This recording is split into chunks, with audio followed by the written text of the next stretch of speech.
Hi, I'm Brian, and this is my Healthies app case study presentation. Healthies, where real health and ambition meet. Healthies eventually became an app that seeks to empower users with simple knowledge to achieve better health, as well as provide tools to help them. The problem that I eventually arrived to was as follows.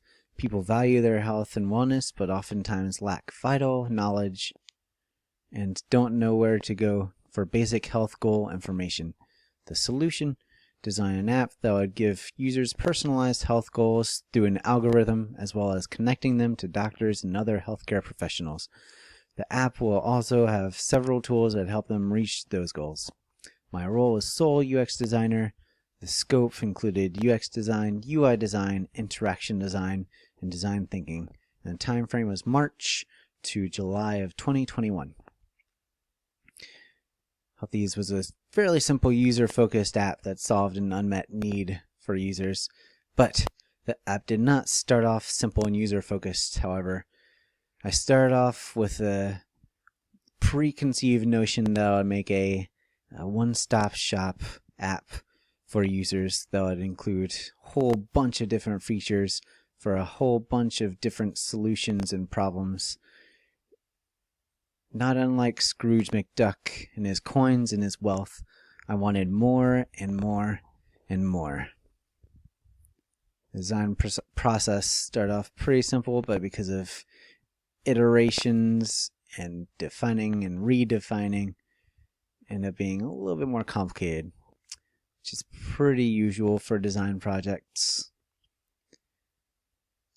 Like I said, initially I wanted an app that basically did almost everything for the user. And when going into the competitive analysis, I researched two apps, Anthem's Sydney app and Results Wellness Lifestyle app, which was a health and fitness app. Both very different apps, but both I wanted every feature from each app on mine, which should have been the first sign for me that it was going to be way too big. But just like a stubborn Scrooge McDuck, I would not be swayed by anything, at least at this point. I made user stories exploring all the features that users could use on the app and all the reasons they would use it. Then went to user interviews and surveys. I found from the survey that people really value their health, with no exception, at least for the people that took the survey. I also had some great findings from interview questions. Question 1 was, what feature do you wish was on a fitness app? Users basically gave a answer that they wanted just better education on goals and milestones and benchmarks that they should be trying to reach for their health and how to reach their best health. Significant question number 2 is your primary sources for fitness and health information. Almost everyone said they didn't really have one source, and they really just didn't seem to know where to go for that important, vital information. And crucial question number 3, think of a few apps you use frequently. Do you use a lot of different features on the apps, or do you use just one feature a lot? For the most part, interviewees said that they only use 1 or 2 features on their favorite apps. Got a lot of great insight from these interviews and surveys. But at this point, not unlike Ghosts of Christmas Past, it was too small for me to notice. Jiminy Cricket. I designed design personas to help me with decision making in the future. And then designed some user flows, imagining how the users would use the app to solve their problems. Then create a preliminary sitemap with all the pages and links and how they would all connect. I then started to design some low-fidelity wireframes, including digital reminders, appointment booker, and a progress tracker.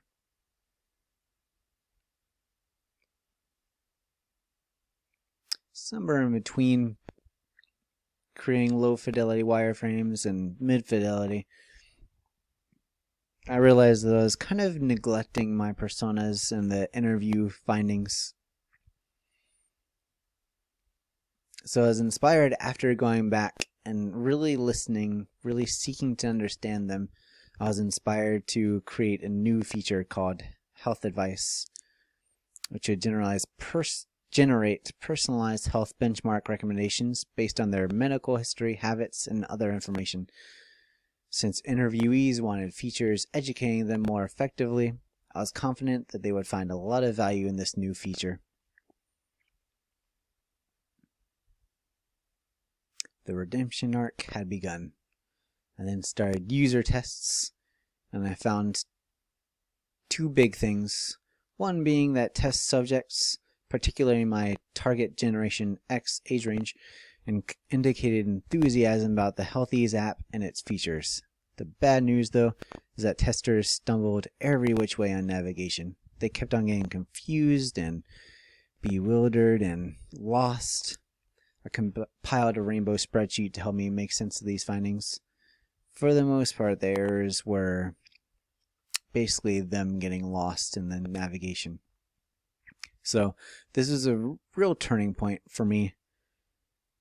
I was still holding on at this point to wanting so many features and including everything in the kitchen sink. But I realized that because of all these links, users were getting lost in the app just because there were so many things to click on. I started to see, like Scrooge McDuck looking at his own grave, the dire consequences that would come to pass if I didn't repent of my greedy every feature ways. So I decided then and there to cut back on the features. I would just take out the features that users really weren't asking for to simplify it so much more so that they could find their way through the app a lot easier and find the important pages without having to stumble upon the features that they're really not going to use. So as you can see on the left is the original mid-fidelity with 5 icons on the bottom, 4 links on the top. I cut it down to 3 icons on the bottom in the new version. Still 4 links on the top for the home, and this would eventually turn into a blog icon or articles icon. Neither of those 2 pages would have a lot of links on the top. Mainly just My Health would have a lot of important links on the top navigation, because that's where users were drawing their focus anyways, so they'd be more likely to find the important links to get the tasks that they need to get done. I updated the sitemap as well. And after all this revamping, I created high fidelity mockups with stronger accessibility, sharper image, and improved hierarchy.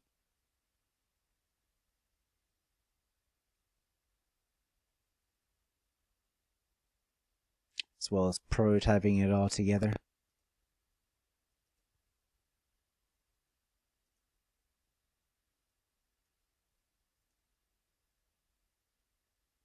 In conclusion, as a sole designer of the project, it took me a while to get the Healthies app from what I wanted to what the users needed. Of course, following a process helped this a lot, but the critical component was my eventual readiness to admit my initial hypothesis was wrong, as well as my willingness to shift course and return to the drawing board. And because of that, I ended up with a better project that I'm confident users would find great value in. Merry Xmas, everyone. My name is is Brian Marsh, and these are the Achievement 6 interview questions and answers. Question 1. Have you given feedback on someone else's designs before? What about receiving feedback? Well, I have both given and received feedback on work. I firmly believe, and have seen the evidence many times, that great design, whether UX design, graphic design, or anything, is not done in isolation, and it always yields better outcomes when feedback is given. There are, however, right or wrong ways to give feedback. I like to give plenty of positive feedback in addition to negative or constructive feedback. That way, it minimizes the risks of the receiver feeling berated or discouraged. There are also right and wrong ways to receive feedback as well. It can be difficult at times, but when I receive feedback, I try not to get defensive, to approach it with a growth mindset, knowing that I'm not perfect and always improving. And any constructive criticism I get will contribute to that growth and a better product. Question 2. How would your teammates describe you as someone to work with? Well, I think teammates would describe me as friendly and inclusive, but productive as well. If I have something important to tell or ask someone, I won't waste time without communicating. I'm a naturally inquisitive person, so I believe my teammates would also say that I often ask good questions in order to get more clarity on a subject, or to challenge an idea that might be off base or not fleshed out enough.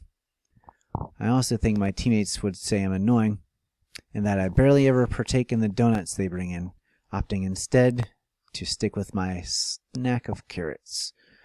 What can I say? Question 3. Tell me about a difficult project. Or tell about something going wrong and how you reacted.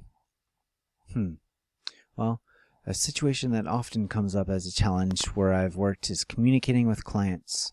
More times than not, our clients are people that are not familiar with the design world and don't know what's expected of them. One instance, we had a client from a roofing repairs company. The art he provided for a yard sign was low resolution, poor quality, and a really complex design.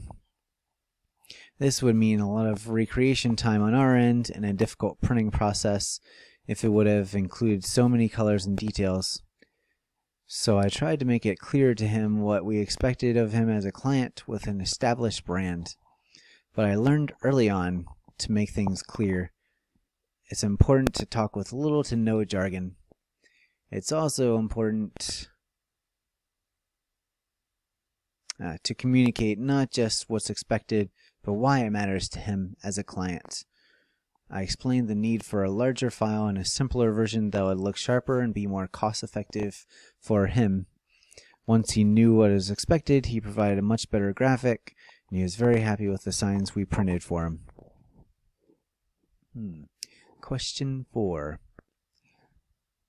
Come up with your own question you could ask the interviewer. I think I'd ask, when tackling a new project, what does your ideation process look like? Is it a safe space to come up with anything and everything? Are each team members given equal voice? The answer to this would reveal how much they truly value the creative process, or if they always adhere to strict guidelines and only give executives freedom to affect decision making. Bonus questions. Question 5.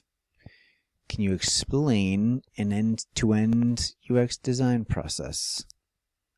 Well, first important step is research. It's important to find problems that people are facing. This is done largely by conducting interviews and researching the problem space. Then you start to define the problem, making design personas as well as charts such as user flows or task flows to explore how users would interact with a product to find a solution.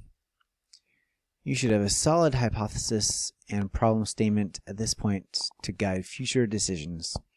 Then you start to ideate the solutions, making low-fidelity wireframes and making rapid prototypes. Then you aim to validate these solutions by testing them on users and seeing the results. Once the problems are discovered, then they are fixed and tested once again.